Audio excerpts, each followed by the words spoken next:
Hey there, and welcome back to the Deep Dive. Glad to be here. We've got a really critical topic lined up for you today. Absolutely. Foundational stuff. Yeah, it's all about radio communications, how 9/11 and public safety actually operate day in, day out. And if you're someone looking to maybe deepen your understanding of that infrastructure, the tech that makes your job possible, Right. especially, let's say, if you're prepping for something like the Emergency Number Professional Certificate, the ENP, Then this is definitely for you. you are absolutely in the right place. Our mission, really, in this deep dive is to take the source material you've given us. The articles, the notes. Exactly. And use that as our map, our guide, to really dig into the wavelengths, frequencies, all those complex systems. A backbone of it all. The backbone, yeah. The backbone of public safety communication. And that framing is spot on. This isn't just about, memorizing technical terms. No, definitely not. It's about getting a handle on the actual technology underneath the operations you're involved in. Right. And for anyone with the ENP in mind, well, the body of knowledge covers a huge range of topics. It really does. And having a solid grasp of how these radio systems technically work, well, it's crucial. It helps you connect the dots, doesn't it? Between the calls, the units. The dispatch, the technology linking it all. Yeah. Yeah, you'll find that even things that seem purely technical, they have direct impacts. On what? Like reliability? Reliability, interoperability, how efficient things are out in the field, it all ties back. Okay, so let's maybe anchor this discussion then. Put it in the context of the ENP program itself, using our source material here. Good idea. The ENP certification exam. It's a big deal, right? Yeah. 150 questions. Significant undertaking. Yeah, and it's designed to test your knowledge across all those different categories in the body of knowledge, the BOK. Now, our source points out specifically that questions on legislation and this radio comm stuff kind of falls under that umbrella in the BOK. Yeah. They make up a specific slice of the exam. It's, what, about 5%? Around 5%, yeah. Which comes out to maybe 8 questions or so. 8 questions. Now, that might not sound like a huge number. But every single one counts. Exactly. Yeah. When you're aiming for certification, you need every point. And these questions, they test the fundamentals. And it's maybe helpful to know how that exam gets put together. It builds confidence, I think. How so? Well, the questions are picked randomly, right? From a massive question bank. Okay. And that bank is managed by an independent testing company. But, and this is the important part, the content of that bank. That's governed by the BOK. Which is maintained by NINA. The NINA Institute Board, yeah. They develop it, they maintain it, they work really hard to keep it current, reflecting what's actually happening in the profession. So the exam questions actually link back to the BOK. The source material is pretty explicit about that. The board is confident the questions are properly referenced in the BOK, which confirms, focusing on the BOK. And deep dives like this one. Exactly, exploring topics within it. That's the right way to prepare. That makes sense. And the source also gives us a peek at how the BOK itself stays relevant. It's not static. It changes. Oh, yeah. It's dynamic. ENPs, other experts, they contribute through things like work groups. Developing new test questions. Potentially, yeah. Or participating in item review sessions, running study groups. It's collaborative. So it keeps up with changes in tech and how things are done. That's the goal. It has to evolve. Think about how quickly technology changes in this field. The version history in our document. I saw that, yeah. From the late 90s. Right through to recent versions. It shows that ongoing effort to keep the knowledge base up to date. That context is really valuable. It explains why getting these technical pieces is important, not just for an exam. No, not right. But for being, a properly well-rounded professional. Absolutely. So, okay, foundation laid. Let's jump into the core technical stuff. Radio communications. Let's do it. Now, the source material is clear up front. This isn't about NINA's specific operational procedures, how to talk on the radio. Right, that's covered elsewhere. This is about the tech. The technical infrastructure. The stuff that makes 9/11 radio possible in the first place. The nuts and bolts. And a key piece of that infrastructure. Well, it needs authorization. The source hammers this home. Non-negotiable. In the U.S. and Canada both, right? All public safety mobile radio systems, LMR, they have to be licensed. In the U.S., that's the FCC, Federal Communications Commission. And ISD, Innovation, Science, and Economic Development. Got it. But before you even think about applying for a license or designing a system, you need to understand the basics. Yeah. The absolute fundamentals of radio communication. Frequencies, how they behave. Exactly. So at the most basic level, what are we talking about? Radio communication uses radio waves. Okay. Our source calls them a type of electromagnetic wave. They travel through the atmosphere. Like electricity or magnetism. Sort of. It's all part of that electromagnetic spectrum. We deal with it all the time. Static electricity, a compass needle. Radio waves are just another form of that energy. They spread out from a source, like ripples on a pond, forming a wave as they travel. Okay, waves. And the source talks about wavelength and frequency. Yeah, that relationship is key. Frequency is how many waves pass a point in 1 second. We measure it in hertz. Higher frequency means? More waves per second, and crucially, a shorter wavelength. Ah, okay. So lower frequency? Fewer waves per second and a longer wavelength. They're inversely related. And this is where that analogy comes in, right? The long-distance runner thing? That's the one. It's a good way to think about a general principle. Lower frequency waves, the longer ones, They travel further. they tend to travel further, yeah, than higher frequency waves. It's not a perfect physical explanation, but think of it like lower frequency waves are less bothered by small obstacles. They can even bend around bigger ones a bit. Which sounds great for public safety, right? Covering a big area from one tower. Initially, yeah, that was attractive. Using lower frequency is not like a good way to get wide geographical coverage. But there's always a but. There's always a but. The source points out the big drawback: interference. Because they travel too far. Exactly. Great for covering your county, maybe. But those long waves keep going right into the next county, or even further. And messing up their communications. Potentially, yeah. Yeah. Especially with something the source mentions called atmospheric skip. Skip. What's that? It's this weird thing where radio waves, especially lower frequency ones, can bounce off layers high up in the atmosphere, the ionosphere. Bounce back down. Bounce back down, sometimes hundreds or thousands of miles away. Usually happens more at night or certain times of year. So suddenly you're hearing radio traffic from 3 states over. And it's stomping all over your local units trying to talk. Yeah. It's a major headache. Okay, so that interference problem plus needing more channels. Drove the shift towards using higher frequencies. Even though they don't travel as far. Right. Higher frequencies are more line of sight, shorter range. But that's actually an advantage in some ways. How so? You get better control over the coverage area. The signal mostly stays where you want it, reducing interference with your neighbors. Which brings us to managing the whole thing. Spectrum management. Exactly. The radio spectrum is huge, but the usable part for communication like this, it's finite. Like land. Good analogy. It's a limited resource. So a band or range of frequencies is just a designated slice of that spectrum real estate. So someone has to manage it, otherwise it's chaos. Precisely. That's why we have the FCC and ISD. They're the traffic cops, the city planners of the airways. Assigning specific bands or channels to different users. Public safety. Narrowbanding forced licensees to switch to channels that were half that with 12.5 kilohertz. So like making highway lanes narrower. Exactly the analogy. Imagine the spectrum is a highway. They repainted the lines, made the lanes narrower. And the point of that was? To fit more lanes in the same highway, it essentially doubled the potential number of channels within a given frequency band. Creating more capacity. Right.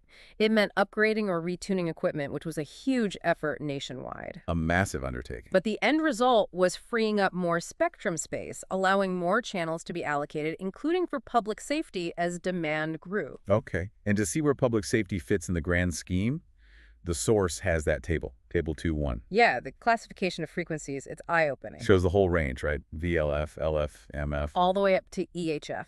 Very low, low, medium, high, very high, ultra high, super high, extremely high. From 10 kilohertz way up to 300 gigahertz. That's huge. It really puts it in perspective. Public safety LMR mainly uses bits of VHF and UHF, but look at all the other stuff out there. Submarine comms down low, satellite links way up high. So let's focus in then, narrow our focus. Yeah. Pun intended. A nice one.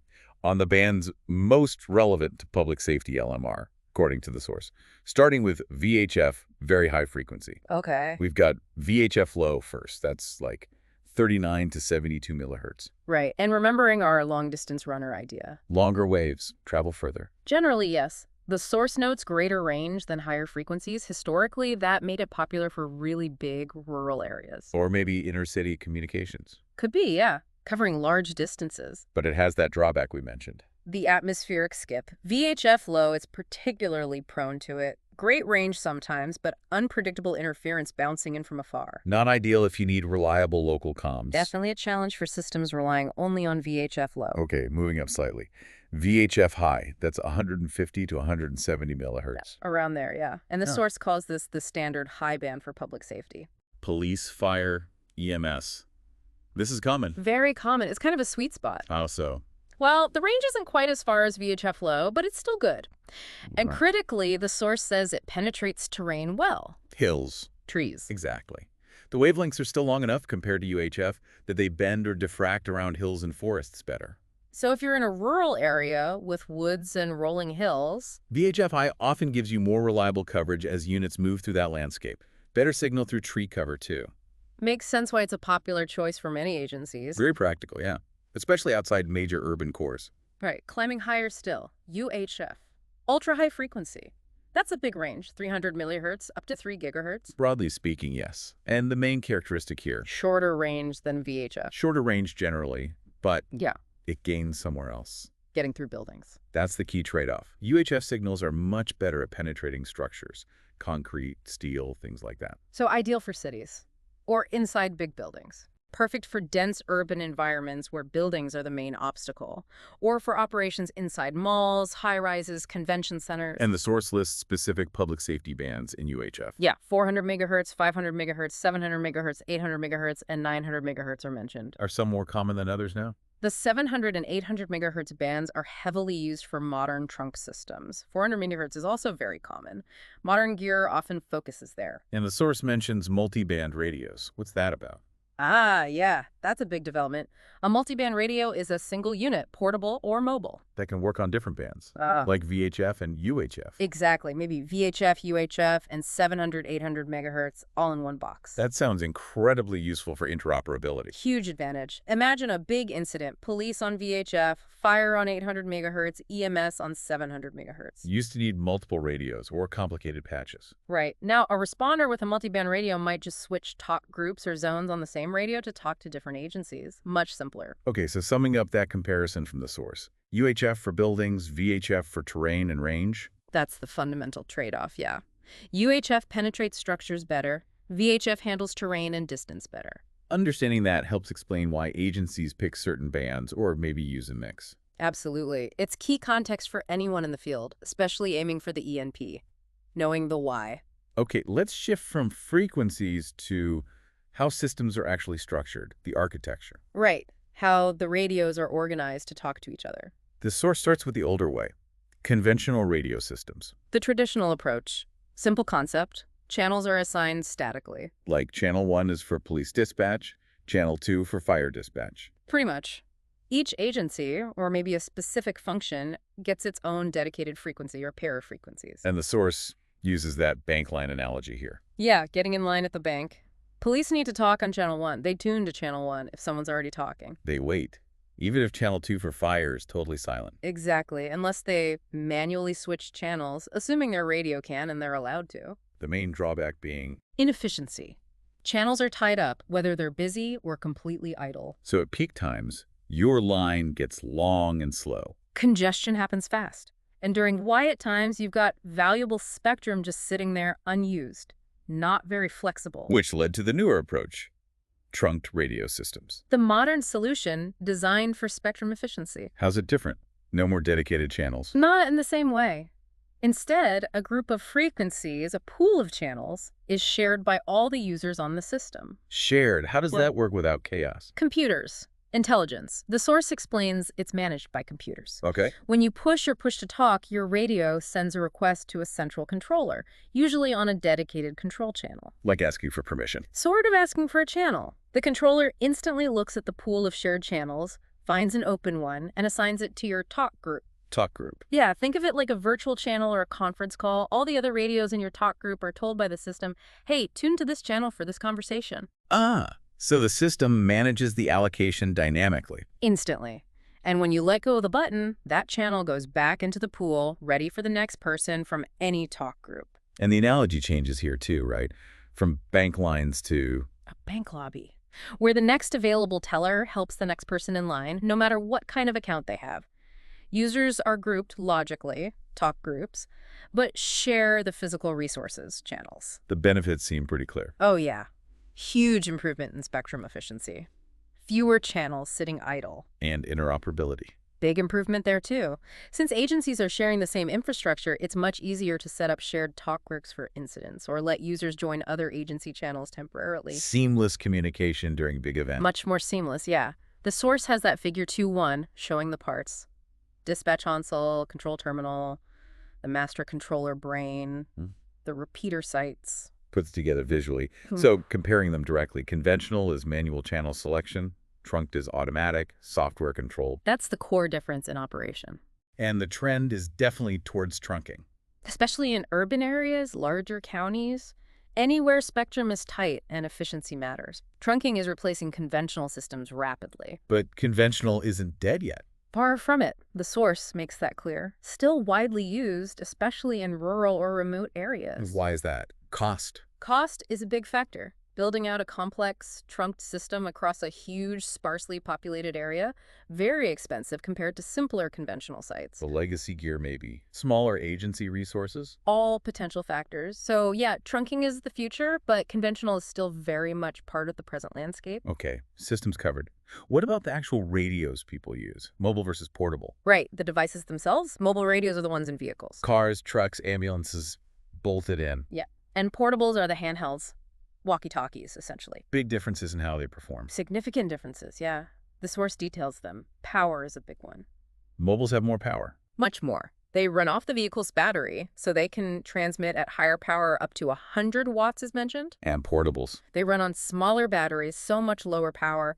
Typically 5 watts, the source says, though maybe some specialized ones go higher, but 5 watts is common. And more power generally means Stronger signal, better range, more reliability, punches through obstacles better. antenna makes a difference too, right? Huge difference. Mobiles use external antennas, often mounted high on the vehicle roof, clear of obstructions. They're usually bigger, more efficient. Portables just have that little rubber ducky antenna. Or one built in, much smaller, less efficient. And crucially, Obstructions. yeah, the source points this out clearly. When you hold a portable up to your head, your own body blocks a lot of the signal. Huh. Never thought about that. It's a major factor. Combine lower power, less efficient antenna, and body blockage. The portable's range and reliability are way more affected by terrain, buildings, even just how you hold it compared to a mobile. So system type, power, antenna, obstructions all play a role. Those are the key factors the source lists for signal strength and reliability. And the FCC sets power limits too, right? Yeah. Stop interference. Absolutely. Can't just have everyone blasting out signals at maximum power. It would be unusable. The source mentions an old rule of thumb. 100 watts, 100 feet, 100 miles. From the 70s. Yeah, a reference to an old GE calculator.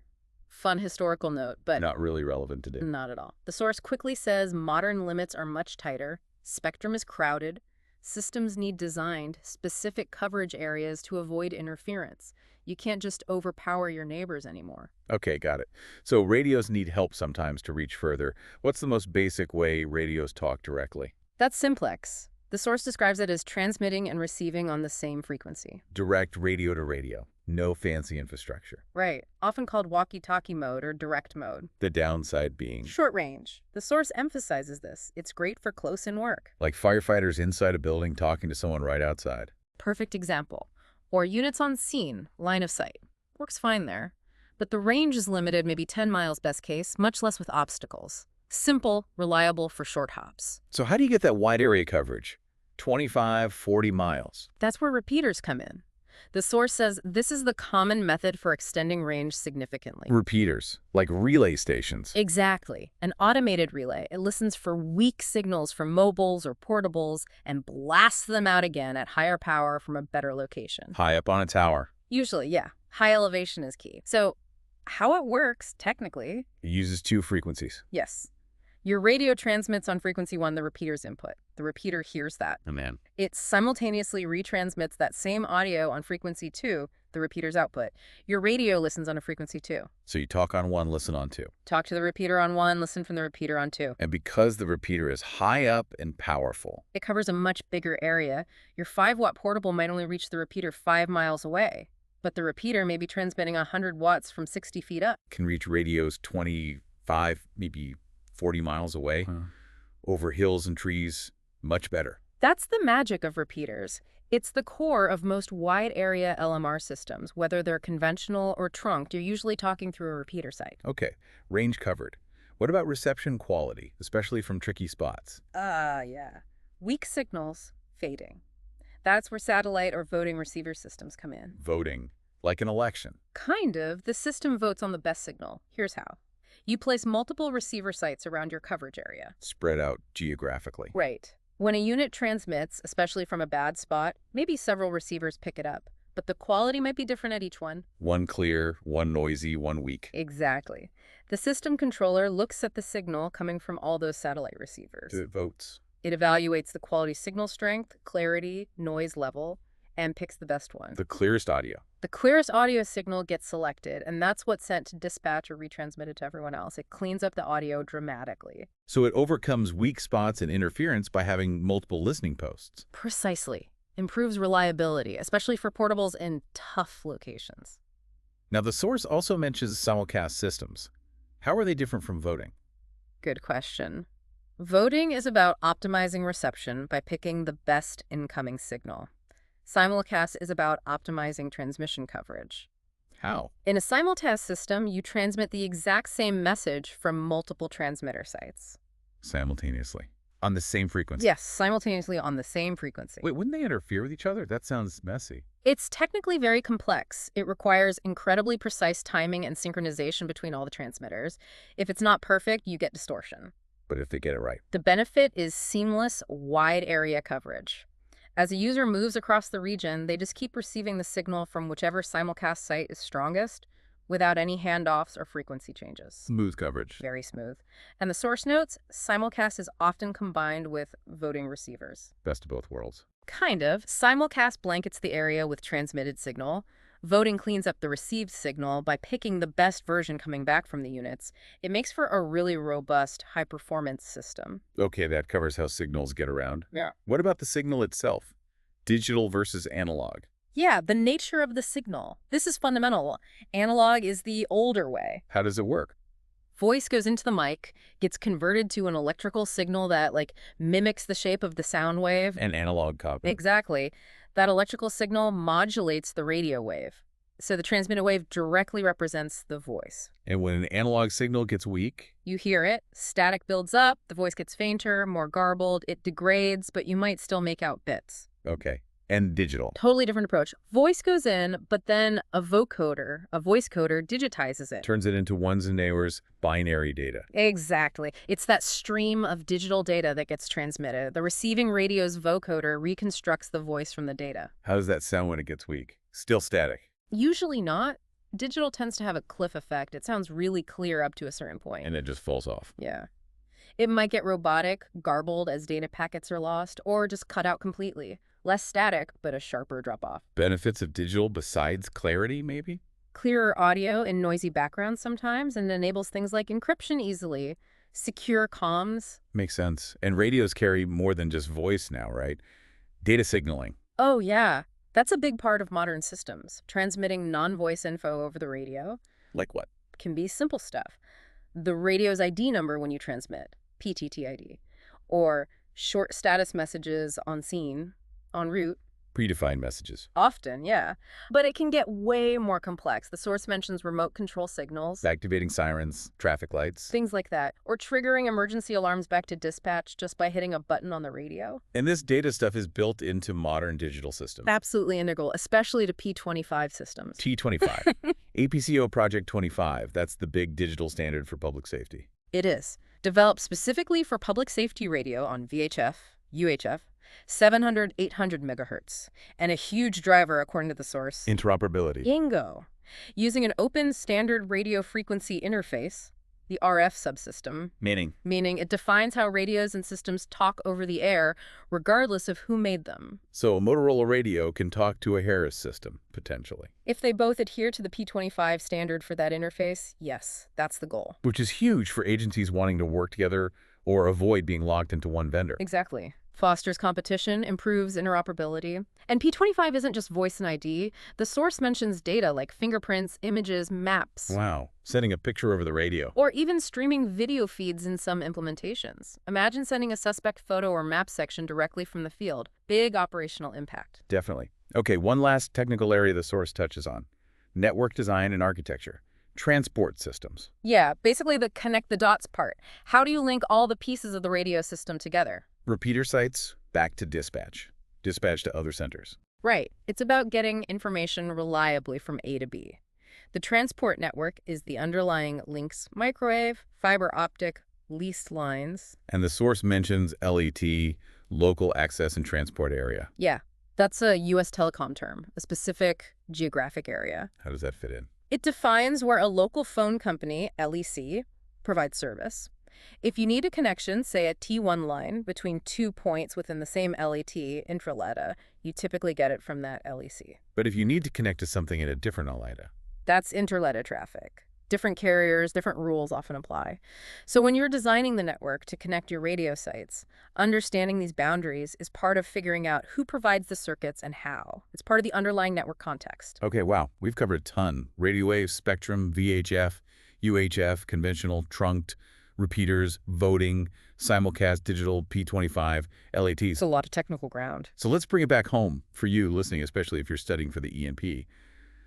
Why does all this matter? It matters because, well, like we said at the start, it's not just about definitions, understanding these basics. How waves work, how spectrum's managed. The difference between conventional and trunked, simplex and repeater, analog and digital, P25, it's all part of that ENP body of knowledge for a reason. It helps you understand the why behind things. Exactly. Why is comms good here but bad there? Probably frequency choice, terrain, system design. Why is interoperability sometimes hard? And why is P25 a big deal? Understanding channels, standards, digital tech gives you the answers. So it's not about being an engineer. Not at all. But about understanding the capabilities, the limitations of the system you use every single day. Right. Helps you troubleshoot maybe simple issues, have smarter conversations about upgrades or planning, participate in those interoperability discussions. It builds confidence, expertise, knowing how and why the tools work, not just using them. That's it perfectly. It gives you a deeper appreciation for the incredible, complex infrastructure that makes 9/11 possible. It's critical knowledge. So as we wrap up this deep dive, Yeah. maybe a final thought for people to chew on based on everything we've discussed from the source. Okay, how about this? We've seen this clear evolution in the source material, right? Moving frequencies to reduce interference, shifting from conventional to more efficient trunking, embracing digital P25 for interoperability, regulatory pushes like narrowbanding. Constant change, constant improvement. Exactly. So thinking about that trajectory, what's the next big leap? What's the next technological shift or maybe regulatory challenge that's coming down the pipe for public safety radio in the next, say, 5 or 10 years? How might the systems we just discussed need to adapt again? Ooh, that's a good one. Thinking beyond P25, beyond current tech, what's next? Something to mull over. How will advancements continue to shape the challenges and the opportunities in 9/11 comms? A very thought-provoking question, building right off the source material's themes. We really hope this deep dive gave you some solid insights, a stronger grasp of the technical side of public safety radio. Whether for the ENP or just for your own professional knowledge. Keep exploring, keep connecting these ideas to what you see and do every day. Absolutely. Keep learning. Thanks so much for joining us for this deep dive. Take care. We'll catch you on the next one.